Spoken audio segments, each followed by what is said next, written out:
everybody, Mrs. Gifford and Pasta here for your second lesson. I hope everyone's had a fantastic week. We have been working hard on making sure that we're comfortable getting into rest position and playing position. We're doing a fantastic job with that.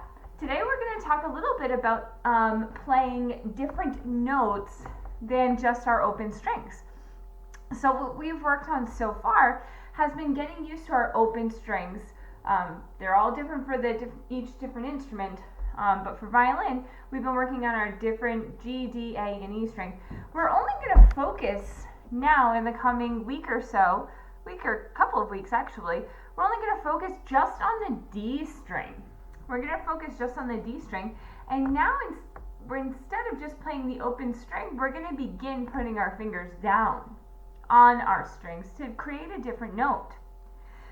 So you're going to get yourself into playing position the way that I've already showed you. So from rest position, and I'm going to start now holding my violin the correct way for me. So from rest position, get yourself up into playing position.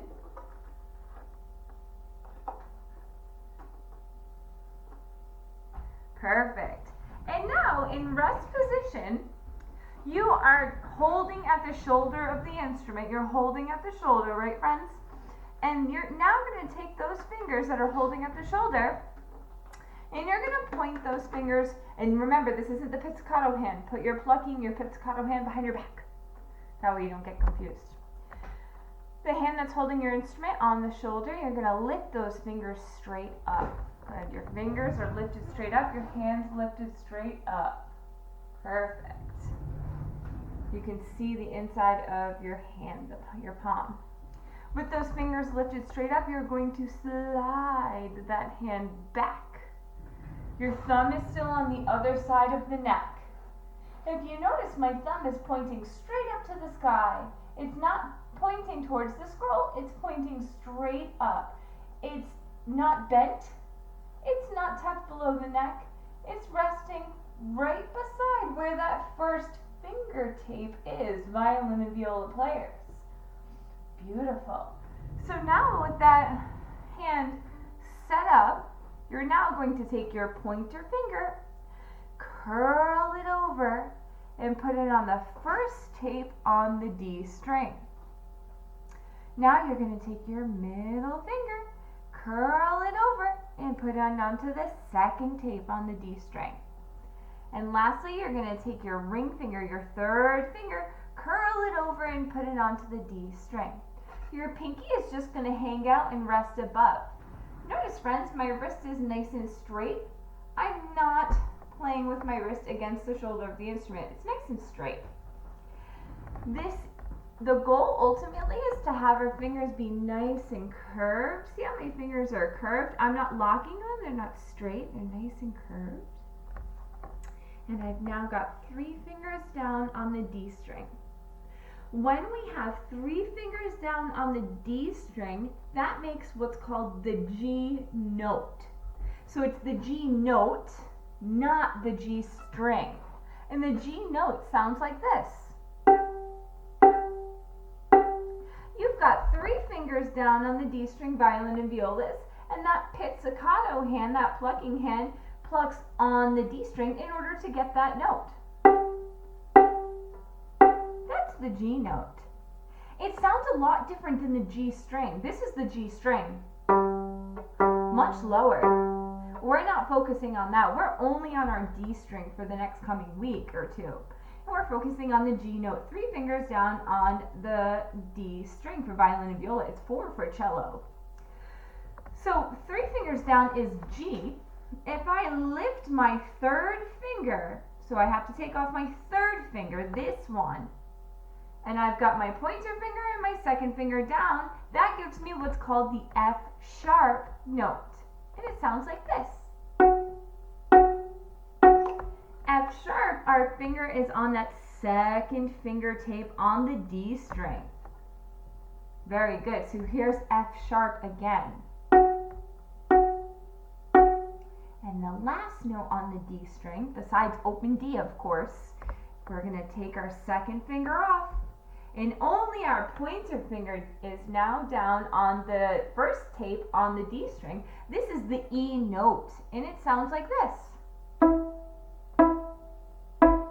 That's the E note. This is what the E string sounds like. Way higher than what I'm playing. We want to be playing the E note, and it sounds like this. And then note fingers is just the open D string. So we learned today open D. Well, we already know open D. The E note, one finger down on D.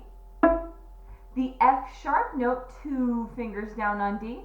And the G note, three fingers down on D. Nice job, everyone. So that is what we're going to be working on this week. Make sure you're practicing. It's going to feel really strange for our fingers at first, and that's okay. That's normal. Our fingers aren't used to moving like this. They'll get stronger. Just stay with it. One last thing to note, if you have long nails, they might get in the way, so you might need to cut your nails nice and short. Mrs. Gifford's nails are always pretty short, so that way I'm able to curl on my fingers and really get a nice tone. Oh, one more thing. Some of you, most of you actually, might be hearing this sound. Hear that? You're not quite hearing an actual note. It just kind of sounds kind of stuck. All that's telling you is that those fingers, even though there's three fingers down, they're just not pushing down hard enough. That's the G note. But if we have less pressure, that's how I get that sound. So picture a big, giant elephant sitting down on those fingers, putting pressure. Look, boys and girls, I am not squeezing. I'm not squeezing. I'm just pushing pressure, putting pressure down. I'm going to tuck my pinky so you can see. I'm just putting pressure down on that string. See how the string's getting closer to the fingerboard? Ooh, yeah. So if you get this sound, try to put a little more pressure down. And that's how you'll get your notes. As always, if you have any questions, you can email me and I will get right back to you. One last thing I did quickly say at the beginning of this video, but I'll say it one more time. I was playing on a violin today, so this is going to look different on a viola, right? Because your strings are different than my violin. Also, I was holding the violin like I'm supposed to. I'm opposite from you because I am in front of you. Your violin or viola is going to be on this side. Okay, friends? Happy practicing. I will see you all next week.